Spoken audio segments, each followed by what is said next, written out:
Welcome to the Tech Egg. Don't get scrambled. Enjoy the video. Open the image and duplicate the background layer immediately before editing. This preserves the original pixels and gives you a safe copy.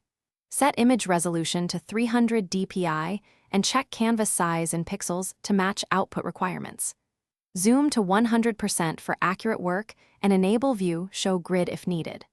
Locate existing text using the Type tool or identify rasterized text layers by looking for jagged edges. Note layer names and lock untouched layers to avoid accidental changes. Use lasso, content-aware fill, or clone stamp to remove visible text while preserving background texture.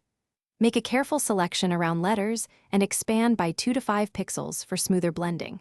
Choose a brush size like 25px and sample nearby texture frequently to match grain and light.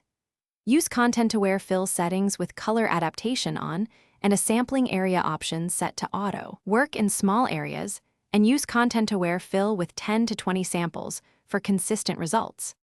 Create a new type layer and set size, for example 12pt or 48px depending on image scale. Choose a font that closely matches the original and adjust tracking and leading to replicate spacing. Sample color with the eyedropper tool and match opacity at 100% to maintain solid color values.